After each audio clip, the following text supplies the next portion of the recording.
Hello student, नमस्कार। कैसे हो आप सब? स्वागत आपका अपने यूट्यूब चैनल पे।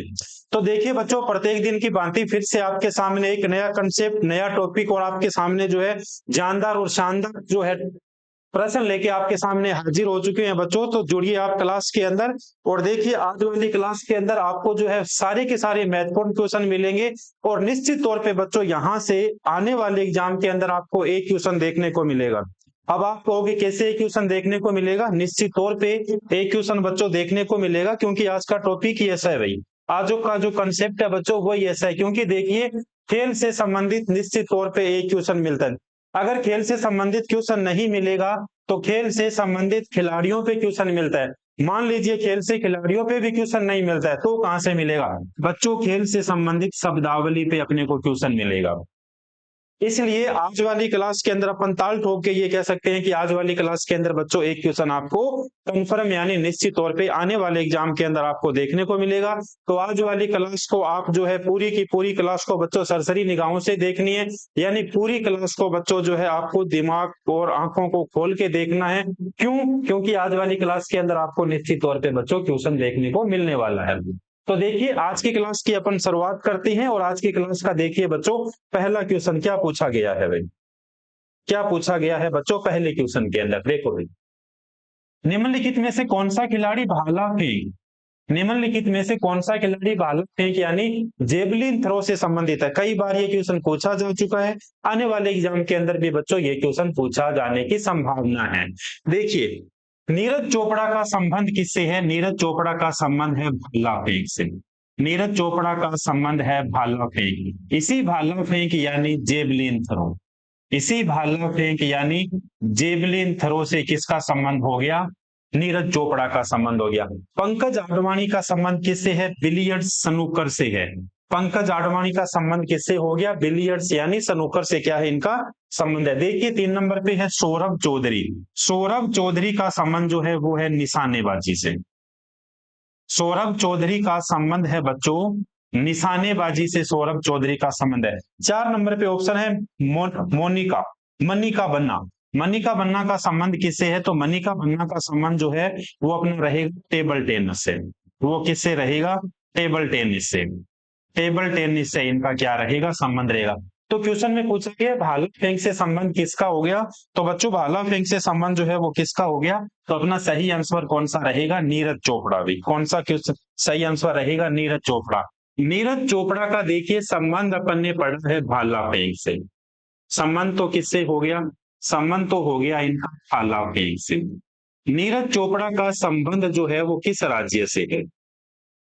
नीरज चोपड़ा का संबंध जो है वो पूछा जाए किस राज्य से इनका संबंध है, तो नीरज चोपड़ा का हरियाणा से संबंध है भाई। हरियाणा से यानी पानीपत से इनका क्या है? संबंध है भाई। हरियाणा के पानीपत से इनका क्या है बच्चों? संबंध है भाई। देखिए 2018 के अंदर जो एशियाई खेल खेले गए थे, 2018 के अंदर जो एशियाई खेल खेले गए थे, 18वें एशियाई खेल खेले गए थे, उन्हीं एशियाई खेलों के अंदर जो है शुभारंभ के ध्वज वाहक पूछा जाए भाई। ओपनिंग सेरेमनी जो थी शुभारंभ के ध्वज वाहक अगर पूछा जाए कि शुभारंभ के ध्वज वाहक कौन थे, तो शुभारंभ के ध्वज वाहक भी कौन थे? नीरज चोपड़ा। और इन्हीं नीरज चोपड़ा ने कौन सा पदक जीता था? तो इन्हीं नीरज चोपड़ा ने जो है गोल्ड मेडल जीता था। गोल्ड मेडल जीता था, एक नया कीर्तिमान स्थापित किया था। 88.06 जो है भाला फेंक मीटर से इन्होंने अपना नया कीर्तिमान स्थापित किया था। तो ये देखिए क्वेश्चन अपने सामने कितने थे? एक ही क्वेश्चन था और एक क्वेश्चन से कितने सारे क्वेश्चन बने। फिर से देखिए नीरज चोपड़ा का संबंध पूछा है किससे है? नीरज चोपड़ा का संबंध किससे हो गया? भाला फेंक से संबंध हो गया। जेवलिन थ्रो इन्हें कहा जाता है। इसके अलावा पंकज आडवाणी का संबंध बिलियर्ड्स स्नूकर से हो गया। सौरभ चौधरी का संबंध निशानेबाजी से हो गया। और मनिका बन्ना का संबंध किससे हो गया? टेबल टेनिस से हो गया। नीरज चोपड़ा का संबंध तो देखिए भाला फेंक से। संबंध किस राज्य से? हरियाणा के पानीपत से है। और 2018 के एशियाई खेलों के अंदर पूछा जाए, एशियाई खेलों के अंदर पूछा जाए कि शुभारंभ के ध्वज वाहक कौन थे, तो शुभारंभ के ध्वज वाहक भी कौन थे? नीरज चोपड़ा था। नीरज चोपड़ा को गोल्डन बॉय के नाम से भी जाना जाता है। नीरज चोपड़ा को गोल्डन बॉय के नाम से भी जाना जाता है। गोल्डन बॉय के नाम से भी पूछा जाए किन्हें जाना जाता है? तो गोल्डन बॉय के नाम से भी जाना जाता है बच्चों, नीरज चोपड़ा को जाना जाता है, ये भी आपको ध्यान रखना है। स्क्रीनशॉट लीजिए, अपन आगे बढ़ते हैं। चलो देखिए क्वेश्चन नंबर 2, देखो थॉमस कप एक है, थॉमस कप कई बार एग्जाम में पूछा जाता है, थॉमस कप से संबंधित है। पहली बात तो ये पूछा जाता है थॉमस कप जो है किस किस खेल से संबंधित है भाई, थॉमस कप जो है किस खेल से संबंधित है, तो थॉमस कप जो है वो है बैडमिंटन से संबंधित। किससे संबंधित है, बैडमिंटन से संबंधित कौन सा हो गया, थॉमस कप है। देखिए ये एक वार्षिक आयोजन है, यानी एक वर्ष के अंदर किया जाता है इसका आयोजन, द्विवार्षिक आयोजन है, तिमाही आयोजन है, या फिर त्रिवार्षिक आयोजन है भाई, यानी एक साल में आयोजन किया जाता है, 2 में किया जाता है, 3 में किया जाता है। तो थॉमस कप का आयोजन जो है वो कौन सा है, द्विवार्षिक है। कौन सा है, द्विवार्षिक है। और थॉमस कप पूछा जाए कि किस खेल से संबंधित है थॉमस कप है, तो अपने को ध्यान होना चाहिए थॉमस कप जो है बैडमिंटन से संबंधित है। किससे संबंधित है, बैडमिंटन से। देखिए थोड़ी सी जानकारी और किसके बारे में, थॉमस कप के बारे में। प्रत्येक क्वेश्चन को अपने विस्तार से इस क्लास के अंदर हल करते हैं, और उस प्रश्न के बारे में अगर बहुत सारी अपने को जानकारी पढ़नी है तो आगे वाली स्लाइड के अंदर अपन जो है उससे संबंधित जितनी जानकारियां हो सकती है वो अपन क्या करते हैं, एकत्रित करते हैं। देखिए थॉमस कप पहला टूर्नामेंट 1948-49 के अंदर इसका क्या किया गया था, आयोजन किया गया था, और ये किसने जीता था, मलया ने ये जीता था। देखिए भारत की पुरुष जो है बैडमिंटन, भारत की पुरुष बैडमिंटन टीम ने इंडोनेशिया को हराकर 2022 में पहली बार थॉमस कप जीता था। कभी पूछा जाए भारत की पुरुष खिलाड़ी, पुरुष जो है वो टीम ने पहली बार थॉमस कप कब जीता था, तो 2022 के अंदर किसे हरा के इन्होंने जो है इंडोनेशिया को हराकर थॉमस कप जीता था। देखिए इसके अलावा उबेर कप, उबेर कप भी किससे संबंधित है, बैडमिंटन से संबंधित है भाई। उबेर कप भी किससे संबंधित है, उबेर कप भी है बैडमिंटन से संबंधित। उबेर कप बैडमिंटन से संबंधित है, पहली बार 1956-57 में आयोजन किया गया था और 3 वर्ष के अंतराल पर आयोजित किया जाता था। लेकिन 1984 के बाद में इसे प्रत्येक 2 वर्ष के अंतराल के बाद आयोजित किया जाता है। यानी थॉमस कप जो है वो किससे संबंधित हो गया, पहली बात तो किससे संबंधित हो गया, बैडमिंटन से संबंधित हो गया। इसकी प्रतियोगिता जो होती है कौन सी होती है, द्विवार्षिक होती है। देखिए कैसी होती है, द्विवार्षिक। ये क्या होता है, आयोजन होता है, यानी 2 सालों के बाद इनका क्या होता है बच्चों, आयोजन होता है। इस बात का आपको ध्यान रखना, स्क्रीनशॉट लीजिए, आगे बढ़ते हैं अपन।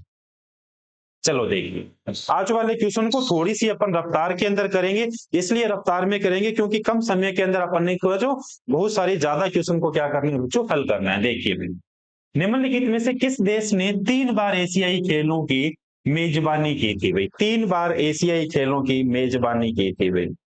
निम्न में से कौन सा देश जो है जिसने 3 बार एशियाई खेलों की मेजबानी की थी। देखिए भाई दक्षिण कोरिया, दक्षिण कोरिया ने कितनी बार इस खेलों की मेजबानी की थी, आप कहोगे 3 बार की थी। कितनी बार की थी, 3 बार की थी। कौन से खेलों की, एशियाई खेलों की। कभी पूछा जाए अपने से एशियाई खेलों की शुरुआत कब होती है, तो एशियाई खेलों की शुरुआत होती है 1951 में, 1951 के अंदर। और शुरुआत कहां पर होती है, तो शुरुआत जो है इसकी कहां पर होती है, भारत के अंदर शुरुआत होती है। लेकिन कभी आपसे पूछा जाए इस खेल की आधिकारिक रूप से शुभारंभ किसके द्वारा किया गया, इन खेलों का आधिकारिक रूप से शुभारंभ किसके द्वारा किया गया, तो शुभारंभ जो है भारत के प्रथम राष्ट्रपति डॉक्टर राजेंद्र प्रसाद के द्वारा किया गया। डॉक्टर राजेंद्र प्रसाद के द्वारा जो है पहली बार, राजेंद्र प्रसाद के द्वारा जो है आधिकारिक रूप से इनका क्या किया गया, शुभारंभ किया गया था। भारत ने पूछा जाए एशियाई खेलों की मेजबानी कितनी बार की थी, भारत ने एशियाई खेलों की पूछा जाए मेजबानी कितनी बार की थी, तो बच्चों ध्यान रखना भारत ने एशियाई खेलों की मेजबानी 2 बार की थी। पहली बार कब की थी, पहली बार 1951 के अंदर की थी। कहां पर आयोजन होता है, आप कहोगे सर नई दिल्ली के अंदर आयोजन होता है। दूसरी बार पूछा जाए इसकी मेजबानी कब भारत ने की थी, तो दूसरी बार इसकी मेजबानी जो है 1982 के अंदर की थी। और 92 के अंदर भी आयोजन कहां पर किया गया था, अपने ही मुल्क की राजधानी, और अपने मुल्क की राजधानी कौन सी आपको पता है, नई दिल्ली के अंदर इस खेल का क्या किया गया था बच्चों, आयोजन किया गया था। देखिए भाई 3 बार पूछा जाए मेजबानी किसके द्वारा की गई थी, दक्षिण कोरिया के द्वारा की गई थी। शुरुआत होती है 1951 में, भारत में इसकी शुरुआत की जाती है। डॉक्टर राजेंद्र प्रसाद ने इसे जो है आधिकारिक रूप से, ऑफिशियल रूप से इस खेल का क्या किया था, शुभारंभ किया था। भारत ने वर्तमान समय तक कितनी बार इसकी मेजबानी कर चुका है, भारत वर्तमान समय तक 2 बार इसकी क्या है बच्चों, मेजबानी कर चुका है। एक क्वेश्चन और भी पूछा जाता है, देखिए कौन सा क्वेश्चन पूछा जाता है। क्वेश्चन ये पूछा जाता है कि एशियाई खेलों के अंदर भारत को सबसे पहला स्वर्ण पदक, भारत को सबसे पहला स्वर्ण पदक जो है वो किस पुरुष खिलाड़ी ने दिलाया था। भारत को सबसे पहला स्वर्ण पदक एशियाई खेलों के अंदर किस पुरुष खिलाड़ी ने दिलाया था, तो ये दिलाया था सचिन नाग ने। किसने दिलाया था? सचिन नाग ने। कब दिलाया था? 1951 में। और सचिन नाग का संबंध अपने से पूछा जाए किससे है, तो सचिन नाग का संबंध है तैराकी से। लेकिन इससे भी अच्छा क्वेश्चन कौन सा है, एशियाई खेलों के अंदर भारत को स्वर्ण पदक दिलाने वाले, स्वर्ण पदक दिलाने वाले पहली महिला खिलाड़ी कौन है भाई? पहली महिला खिलाड़ी कौन है? तो पहली महिला खिलाड़ी हो जाएगी कमलजीत संधू। कौन हो जाएगी? कमलजीत संधू हो जाएगी भाई। इन्होंने कब भारत को 1970 के अंदर, और 1970 के अंदर थाईलैंड की राजधानी बैंकॉक के अंदर इसका आयोजन किया गया था, के अंदर पहली बार इन्होंने क्या दिलाया था? भारत को स्वर्ण पदक दिलाया था। तो एशियाई खेलों के अंदर भारत को सबसे पहले स्वर्ण पदक किस पुरुष खिलाड़ी के द्वारा दिलाया गया? सचिन नाग के द्वारा। सचिन नाग वैसे ही पानी के अंदर तैरते रहते हैं, तो इसका मतलब संबंध किससे हो गया भाई? तैराकी से उनका संबंध हो गया। और एशियाई खेलों के अंदर भारत को सबसे पहले स्वर्ण पदक दिलाने वाली पहली महिला कौन है? तो पहली महिला हो गई कमलजीत संधू। और 1970 के अंदर इन्होंने भारत को सबसे पहले स्वर्ण पदक दिलाया था, और थाईलैंड की राजधानी बैंकॉक के अंदर इसका आयोजन किया गया था। बच्चों स्क्रीनशॉट लीजिए, अपन आगे बढ़ते हैं। चलो देखो भाई, अगर आपको सीक्वेंस में चाहिए तो बिल्कुल सीक्वेंस में जानकारी। दक्षिण कोरिया ने कब गिव किया था? 1986, 2002 में और 2014 के अंदर। एशियाई खेलों का आयोजन प्रत्येक 4 साल के बाद किया जाता है। और किसके द्वारा किया जाता है? ओलंपिक परिषद के द्वारा जो है इसका आयोजन किया जाता है भाई। एशिया ओलंपिक परिषद के द्वारा इसका आयोजन किया जाता है। पूछा जाए इसका मुख्यालय कहाँ पे है? कुवैत के अंदर है। और भारत ने पहले एशियाई खेलों की मेजबानी 1951 में की थी दिल्ली के अंदर, और दूसरी 1982 के अंदर की थी, वो भी दिल्ली के अंदर की थी। 20वें एशियाई खेल 2026 कहाँ पे किए जाएंगे? नोगाया, नोकाया है भाई ये, नोकाया, नोगाया, सॉरी माफ करना, नोगाया, नोगाया, नोगाया कहाँ पे है? तो नोगाया है बच्चों जापान के अंदर। तो 20वें एशियाई खेलों का आयोजन जो है वो कहाँ पे किया जाएगा? नोगाया के अंदर किया जाएगा। एशियाई खेलों में पहली स्वर्ण पदक दिलाने वाली महिला कौन होगी? कमलजीत संधू। अपन पढ़ चुके हैं 1970 के अंदर इन्होंने व्यक्तिगत खेलों के अंदर स्वर्ण पदक दिलाया था। कमलजीत संधू का संबंध बच्चों दौड़ से है। 400 मीटर की दौड़ के अंदर में पहली महिला स्वर्ण पदक विजेता थी। और सर्वाधिक अगर एशियाई खेलों की मेजबानी कभी भी आपसे पूछा जाए किसके द्वारा की गई है, तो सर्वाधिक एशियाई खेलों की मेजबानी जो थाईलैंड की राजधानी बैंकॉक, 1, 2, 3 और 4 बार इन्होंने मेजबानी की है। 1966, 77, 78 और 98 के अंदर इन्होंने मेजबानी की है। तो इसका भी बहुत बढ़िया सा स्क्रीनशॉट लीजिएगा। आगे बढ़ते हैं बच्चों। आज वाली क्लास में मैं पहले भी कह चुका हूं कि थोड़ी सी रफ्तार में अपन चल रहे हैं। क्यों थोड़ी सी रफ्तार में चल रहे हैं? इसलिए रफ्तार में चल रहे हैं थोड़ी सी कि कम टाइम के अंदर अपन बहुत सारे, यानी मैक्सिमम जितने ज्यादा से ज्यादा हो सकते हैं उन प्रश्नों को हल अपन कर सकते हैं। चलो देखो भाई, ये क्वेश्चन तो कई बार पूछा हुआ क्वेश्चन है, और जितने सारे क्वेश्चन है वो सारे के सारे पूछे हुए क्वेश्चन है। ओलंपिक ध्वज में छल्लों की कुल संख्या कितनी होती है? बताइए भाई। ओलंपिक ध्वज में, ओलंपिक ध्वज में छल्लों की कुल संख्या कितनी होती है? 3, 5, 7, 4। ओलंपिक ध्वज में छल्लों की संख्या जो होती है 5 होती है। देखिए 1, 2, 3, 4 और 5। देखिए भाई, नीला चक्र जो होगा ये यूरोप का प्रतीक हो जाएगा, यूरोप को रिप्रेजेंट करेगा। हरा जो है वो किसको रिप्रेजेंट कर रहा है? ऑस्ट्रेलिया को। पीला किसको कर रहा है? एशिया को। यानी अपन एशिया से है, तो अपना कौन सा हो गया भाई? पीला चक्कर हो गया भाई, पीला चक्कर हो गया। इसके अलावा लाल चक्कर जो है उत्तरी अमेरिका और दक्षिण अमेरिका। और काला चक्कर किसको कर रहा है? अफ्रीका को कर रहा है। काला चक्कर किसको कर रहा है? अफ्रीका को। तो फिर से देखिए, ओलंपिक ध्वज में छल्लों की कुल संख्या होती है बच्चों 5, और अपने एशिया के कौन सा प्रतीक हो गया? पीला हो गया। कौन सा हो गया? पीला हो गया भाई। कौन सा हो गया? पीला हो गया, ये वाला। देखिए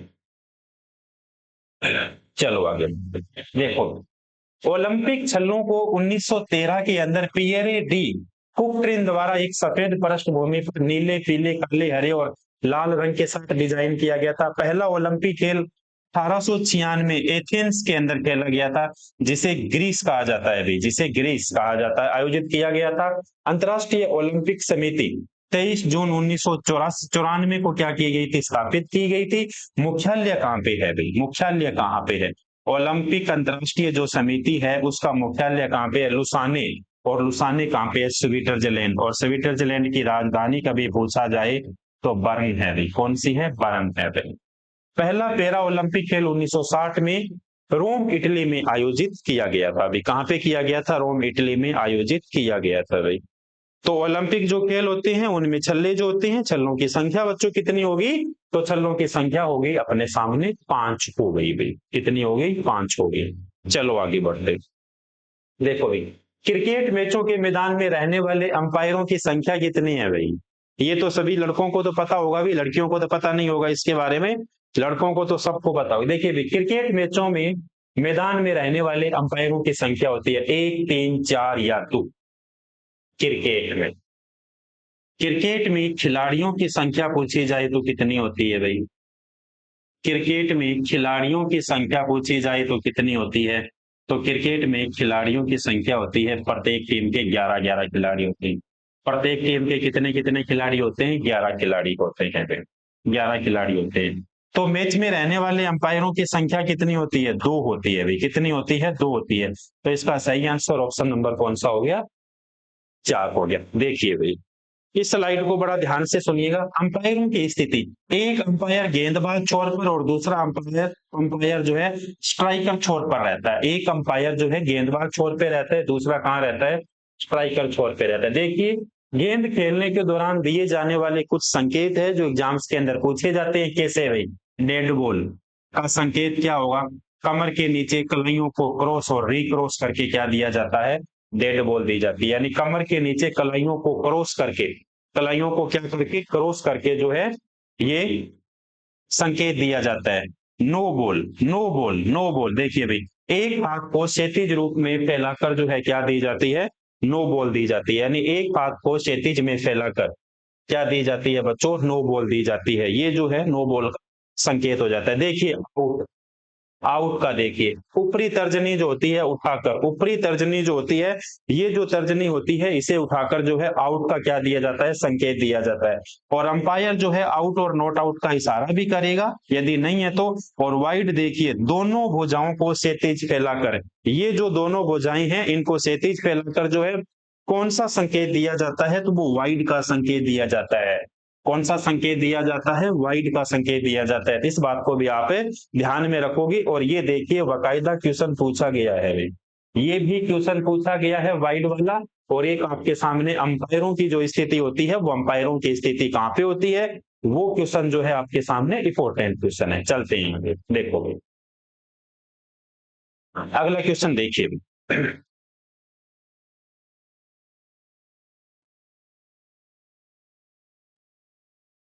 क्वेश्चन देखोगे,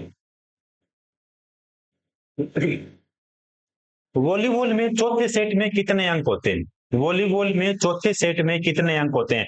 15, 16, 25 और 8 कितने होते हैं चौथे सेट में? चौथे सेट के अंदर कितने अंक होते हैं? 25 अंक होते हैं। कितने अंक होते हैं? 25 अंक होते हैं। इसका देखिए अपन कंप्लीट विश्लेषण करते हैं। देखिए भाई, वॉलीबॉल देखिए, सबसे पहले वॉलीबॉल जो है प्रत्येक टीम में खिलाड़ियों की संख्या कितनी होती है? 6 होती है। वॉलीबॉल में प्रत्येक टीम में खिलाड़ियों की संख्या पूछा जाए तो कितनी हो गई? 6 खिलाड़ियों की संख्या हो गई। कोर्ट जो होता है 18 मीटर लंबा होता है, 9 मीटर चौड़ा होता है। किसका? वॉलीबॉल का। वॉलीबॉल का जो कोर्ट है, जो मैदान कोर्ट हो गया 18 मीटर लंबा हो गया और 9 मीटर क्या हो गया? चौड़ा हो गया भाई। देखिए भाई, पुरुषों के खेल के लिए नेट जो है वो क्या होता है? 2.43 मीटर ऊंचा होता है। पुरुषों के लिए जो इसका नेट होता है वो कितना ऊंचा होता है? 2.43 मीटर ऊंचा होता है। महिलाओं के लिए ये जो खेल है इसके लिए नेट जो है 2.24 मीटर ऊंचा होता है। कितना होता है? 2.24 ऊंचा होता है। और देखिए वॉलीबॉल से संबंधित शब्दावली, ब्लॉक, डिकोय, डिग, डंप, पेनकेक, टेंडेम, स्टफ जो है ये किससे संबंधित शब्दावली होगी? ये शब्दावली होगी वॉलीबॉल से संबंधित। देखिए क्वेश्चन किस प्रकार से पूछा जाता है, क्वेश्चन पूछा जाता है इसी प्रकार। देखिए डिकोय जो है वो किस खेल से संबंधित है? डिकोय जो है वो किस खेल से संबंधित है? डिकोय, तो इसका मतलब किस खेल से संबंधित हो गया? वॉलीबॉल से। ब्लोक किससे संबंधित हो गया? वॉलीबॉल से। डिग किससे संबंधित हो गया? वॉलीबॉल। डंप किससे संबंधित? वॉलीबॉल। पेन के किससे संबंधित? वॉलीबॉल। टेंडेम किससे संबंधित? वॉलीबॉल। यानी ये सारे के सारे किससे संबंधित होंगे बच्चों? वॉलीबॉल से संबंधित। किससे संबंधित होंगे? वॉलीबॉल से संबंधित होंगे। किससे संबंधित हुए? वॉलीबॉल से संबंधित होंगे। चलो आगे बढ़ते हैं। चलो देखो देखो,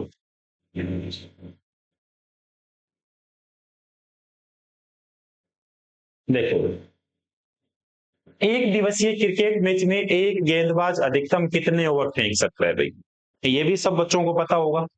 एक दिवसीय क्रिकेट मैच में एक गेंदबाज अधिकतम कितने ओवर फेंक सकता है? 11, 9, 10, 8 पूछा गया है। एक दिवसीय, एक दिवसीय।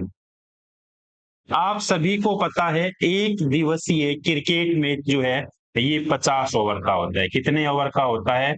ये 50 ओवर का होता है। इस 50 ओवर के अंदर एक गेंदबाज, इस 50 ओवर में एक गेंदबाज 10 ओवर फेंक सकता है। कितने ओवर फेंक सकता है?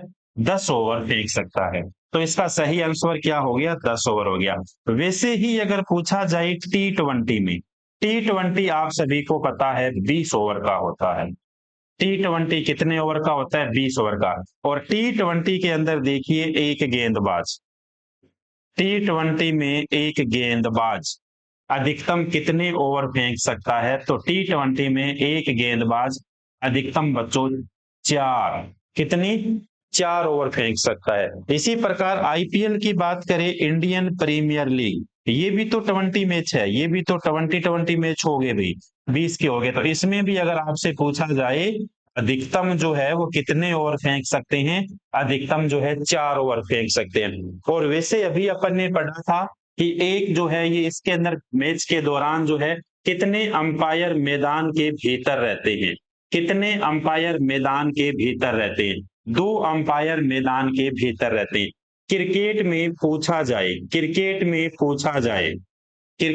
पूछा जाए बच्चों खिलाड़ियों की संख्या कितनी होती है? क्रिकेट में पूछा जाए खिलाड़ियों की संख्या कितनी होती है? तो क्रिकेट में प्रत्येक टीम में कितने खिलाड़ी होंगे? प्रत्येक टीम में 11-11 खिलाड़ी होंगे। कितने कितने खिलाड़ी होंगे? 11-11 खिलाड़ी होंगे। इस बात का भी आपको क्या रखना है? ध्यान रखना। तो एक दिवसीय 50 ओवर का हो गया बच्चों, जिसमें से एक गेंदबाज अधिकतम 10 ओवर फेंक सकता है। T20 20 ओवर का होता है, इसमें एक गेंदबाज 4 ओवर फेंक सकता है। और आईपीएल भी तो 20-20 ओवर का होता है, इसमें भी तो कितने, एक गेंदबाज जो है अधिकतम कितने ओवर फेंक सकता है? 4 ओवर फेंक सकता है। देखिए आगे वाला क्वेश्चन जवाब दीजिए।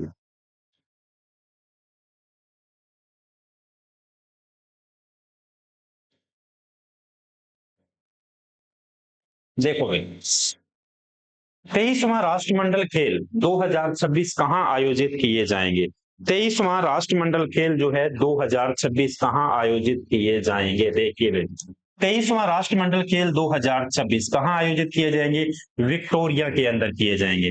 देखिए राष्ट्रमंडल खेलों की शुरुआत अपने से पूछा जाए, शुरुआत कब होती है? तो शुरुआत होती है 1930 के अंदर। कहाँ पे शुरुआत होती है? कनाडा के अंदर। कनाडा का भी कौन सा शहर हो गया? हैमिल्टन शहर हो गया। कौन सा शहर हो गया? हैमिल्टन शहर हो गया। आप कहोगे देखिए भाई, राष्ट्रमंडल खेल वर्तमान समय तक भारत के अंदर राष्ट्रमंडल खेलों का आयोजन कितनी बार किया गया है? तो भारत में वर्तमान समय तक राष्ट्रमंडल खेलों का आयोजन एक बार किया गया। एक बार यानी कब किया गया? तो ये किया गया बच्चों 2010 के अंदर किया गया। और 2010 में कहाँ किया गया? नई दिल्ली के अंदर किया गया। वर्तमान समय तक का भारत का सर्वश्रेष्ठ प्रदर्शन, 101 पदक जीते। कितने पदक जीते थे? 101 पदक जीते। तो 23वां राष्ट्रमंडल खेल कहाँ हो जाएगा? विक्टोरिया ऑस्ट्रेलिया के अंदर। कभी पूछा जाए 22वां राष्ट्रमंडल खेल, 22वां राष्ट्रमंडल खेल कहाँ हुआ? 2022 के अंदर। कहाँ पे हुआ? बर्मिंघम के अंदर। कहाँ पर हुआ?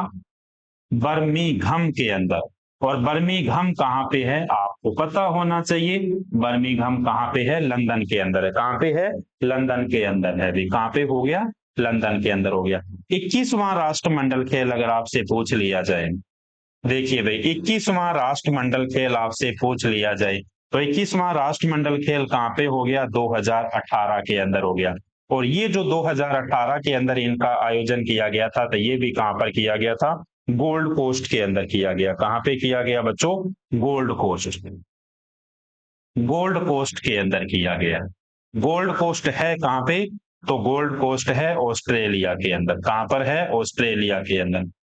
तो देखिए कभी भी आपसे पूछा जाए कि वर्तमान समय तक सर्वाधिक राष्ट्रमंडल खेलों की मेजबानी किसके द्वारा की गई, वर्तमान समय तक सर्वाधिक बार राष्ट्रमंडल खेलों की मेजबानी किस देश के द्वारा की गई, आपका आंसर होना चाहिए भाई ऑस्ट्रेलिया के द्वारा। किसके द्वारा, ऑस्ट्रेलिया के द्वारा, ऑस्ट्रेलिया के द्वारा। और कभी भी आपसे पूछा जाए कि एशियंस गेम की मेजबानी सर्वाधिक किस देश के द्वारा की गई, तो थाईलैंड की राजधानी बैंकॉक के द्वारा की गई। इसका सही आंसर क्या आ जाएगा, विक्टोरिया आ जाएगा भाई। कौन सा आ जाएगा, विक्टोरिया आ जाएगा। चलो देखो भाई कौन सा आंसर आ जाएगा, विक्टोरिया आ जाएगा। चलो आगे बढ़ते हैं। देखो विक्टोरिया। निम्नलिखित में से कौन सा राज्य दही हांडी को एक खेल आयोजन के रूप में मान्यता देता है, को इस क्वेश्चन का सही आंसर पता होगा भाई, पक्का ही सही आंसर होगा, पता होगा भाई आपको। महाराष्ट्र, बिहार, मध्य प्रदेश, उत्तर प्रदेश। दही हांडी भाई कहाँ का हो गया, महाराष्ट्र का। कहाँ का हो गया, महाराष्ट्र का। कहाँ का हो गया बच्चों, महाराष्ट्र का हो गया। कहाँ का हो गया, महाराष्ट्र का हो गया। चलो देखो आगे वाला क्वेश्चन देखते हैं।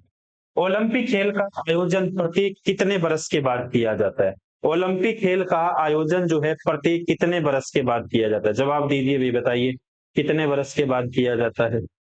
ओलंपिक खेल का आयोजन जो है प्रत्येक कितने सालों के बाद किया जाता है, कितने सालों के बाद किया जाता है। चलो देखते हैं, चलो देखो भाई ओलंपिक खेल का आयोजन प्रत्येक कितने सालों के बाद किया जाता है, 5वें साल, तीसरे साल, चौथे वर्ष, दूसरे वर्ष। ओलंपिक खेलों का आयोजन बच्चों चौथे वर्ष किया जाता है। कितने, कौन से वर्ष किया जाता है, चौथे वर्ष किया जाता है भाई, चौथे वर्ष किया जाता है। कौन सा वर्ष हो गया, चौथे वर्ष किया जाता है। चौथे वर्ष जो है इसका आयोजन किया जाता है ओलंपिक खेलों का। चलो देखो ओलंपिक खेलों का आयोजन जो है करवाता कौन है, अंतर्राष्ट्रीय ओलंपिक आईओसी समिति के द्वारा किया जाता है। और भारत ने पहली बार 1900 के अंदर पेरिस में ओलंपिक खेलों में भाग लिया था भाई। ओलंपिक खेलों का आयोजन प्रत्येक 4 साल के बाद किया जाता है। भारत ने पहली बार ओलंपिक खेलों के अंदर कब भाग लिया था, तो भारत ने पहली बार ओलंपिक खेलों के अंदर 1900 के अंदर क्या है बच्चों, भाग लिया था। अन्य खेल जो प्रत्येक 4 साल के बाद इंटरवल के अंदर किया जाए, देखिए राष्ट्रमंडल खेलों का आयोजन प्रत्येक 4 साल के बाद, एशियाई खेलों का आयोजन प्रत्येक 4 साल के बाद, फुटबॉल फीफा वर्ल्ड कप जो है उसका आयोजन प्रत्येक 4 साल के बाद किया जाता है। क्रिकेट विश्व कप जो है इसका आयोजन प्रत्येक 4 साल के बाद, वॉलीबॉल जो है विश्व चैंपियनशिप है इसका आयोजन प्रत्येक 4 साल के बाद है। तो देखिए कितने सारे खेल होंगे जिनका आयोजन प्रत्येक 4 साल के बाद, राष्ट्रमंडल, Commonwealth game, Asiad game, football FIFA cup 4 साल के बाद में, क्रिकेट का विश्व कप 4 साल के बाद में, और वॉलीबॉल विश्व चैंपियनशिप भी कितने सालों के बाद किया जाता है, तो 4 साल के बाद क्या किया जाता है बच्चों, आयोजन किया जाता है। तो इनमें से कोई भी अगर खेल कभी भी आ जाता है तब आपको पता होना चाहिए इनका आयोजन कितने साल के बाद किया जाता है, 4 साल के बाद इनका आयोजन किया जाता है। चलो देखो आगे वाला क्वेश्चन देखिए। मैराथन में तय की जाने वाली अधिकतम दूरी कितनी होती है, कितना शानदार क्वेश्चन अभी देखिए। मैराथन में तय की जाने वाली अधिकतम दूरी कितनी होती है, कोई बता सकता है क्या, मैराथन में तय की जाने वाली अधिकतम दूरी कितनी होती है। देखिए भी 40 किलोमीटर, 42.5 किलोमीटर, 42.195 किलोमीटर, 42.195 किलोमीटर दूरी होती है भाई। कभी इस तरह का क्वेश्चन पूछा गया है, आगे आने वाले एग्जाम में पूछा जा सकता है। तो मैराथन के अंदर तय की जाने वाली दूरी होती है बच्चों 42.195 किलोमीटर की, 42.195 किलोमीटर की। देखिए भी इस दूरी को 1900 21 में 26 मील 385 गज यानी 42.195 किलोमीटर मानवीकृत किया गया था। ये जो है तय की गई थी, इसके मापदंड जो था। और पहली महिला ओलंपिक मैराथन 1984 के अंदर लॉस एंजिलस खेलों के अंदर आयोजित हुई थी भाई। और हाफ मैराथन पूछा जाए तो 13.1 मील लगभग जो है 21.097 किलोमीटर की हाफ मैराथन पूछा जाए तो भाई, हाफ मैराथन पूछा जाए तो देखिए भाई, पूरा मैराथन का पूछा जाए तो 42.195 किलोमीटर की दूरी होगी, और हाफ मैराथन पूछा जाए तो 13.1 मील यानी 21.095 किलोमीटर हो गया भाई। भारत के मैराथन खिलाड़ी, भारत के मैराथन खिलाड़ी देखिए, नितेंद्र सिंह मैराथन खिलाड़ी है, नितेंद्र सिंह रावत, राम सिंह यादव, श्रीनु बुगाथा और रसपाल सिंह जो है वो किससे संबंधित है? मैराथन से संबंधित है भाई। किससे संबंधित है बच्चों? मैराथन से संबंधित है। चलो देखो अगला क्वेश्चन देखिए, एक फुटबॉल मैच अवधियों तक चलता है। एक फुटबॉल मैच जो है कितनी अवधि तक चलता है भाई? देखिए भाई, 40 मिनट, 50 मिनट, 20 मिनट, 45 मिनट। एक फुटबॉल मैच जो है 45 मिनट चलता है। कितने मिनट चलता है? 45 मिनट चलता है भाई। एक फुटबॉल मैच जो है कितने मिनट चलता है? 45 मिनट चलता है। चलो देखो भाई, एक फुटबॉल टीम में मैदान पर पूछा जाए कितने खिलाड़ी होते हैं? फुटबॉल में 11 खिलाड़ी होते हैं। क्रिकेट के अंदर भी पूछा जाए कितने खिलाड़ी होंगे? तो क्रिकेट के अंदर भी 11 खिलाड़ी होंगे, जिसके अंदर देखिए एक तो गोलकीपर होता है और 10 जो होते हैं आउटफील्ड वाले खिलाड़ी होते हैं भाई। फुटबॉल से संबंधित शब्दावली देखो भाई, फुटबॉल से संबंधित शब्दावली देखो भाई, बैक हील, क्रॉस, फार पोस्ट, फुटरस, हेडर, इन स्विंगर। किससे संबंधित है? फुटबॉल से संबंधित है शब्दावली। देखिए भाई, हॉकी की अवधि पूछा जाए आपसे 35 मिनट है। 35 मिनट की दो अवधि भाई, 35 मिनट की 35 मिनट की कितनी अवधि होगी? 2 मिनट। और कबड्डी की पूछा जाए तो 20 मिनट के 2 भाग हो गए भाई। 20 मिनट के कितने भाग हो गए? 2 भाग हो गए भाई। कबड्डी के कभी पूछा जाए तो 20 मिनट के 2 भाग हो गए। हॉकी की अवधि पूछा जाए तो 35 मिनट की हो गई। फुटबॉल की पूछिए तो 45 मिनट की हो गई। खिलाड़ियों की संख्या 11 हो गई, एक गोलकीपर हो गया और 10 क्या हो गए? आउटफील्ड वाले खिलाड़ी हो गए। 10 क्या हो गए? आउटफील्ड वाले खिलाड़ी हो गए। चलो देखो भाई, देखिए बच्चों, आज वाली क्लास, बाकी क्लास देखो ना देखो, आज वाली क्लास आपको निश्चित तौर पे देखनी है। इसलिए देखनी है कि आज वाले जितने क्वेश्चन थे सारे के सारे मोस्ट इंपोर्टेंट नहीं बल्कि मोस्ट इंपोर्टेंट क्वेश्चन आने वाले आपके एग्जाम के दृष्टिकोण से बहुत महत्वपूर्ण रहने वाली है। एक एक खेलों को बड़े विस्तार से अपन ने पढ़ा है। जितनी जानकारियां हो सकती थी कम समय के अंदर उतनी जानकारियां मैंने आपको दी है। मिलते हैं बच्चों फिर से एक नई क्लास के अंदर। अगर क्लास आपको अच्छी लगती है क्लास को लाइक करिएगा। एक आपसे शिकायत है कि आप कभी भी कमेंट, क्लास के जो नीचे कमेंट बॉक्स होता है बच्चों, उसके अंदर कभी भी आप अच्छे अच्छे कमेंट नहीं करते। कमेंट अच्छे अच्छे कमेंट करिए भाई, हमें भी एक अलग से प्रोत्साहन मिलता है। तो इसलिए जो है इस क्लास को देखिएगा, अच्छे अच्छे आप कमेंट करिएगा बच्चों। और मिलते हैं फिर से आपको एक नए कंटेंट के साथ, एक नए टॉपिक के साथ, एक नई एनर्जी के साथ। तब तक के लिए धन्यवाद दोस्तों।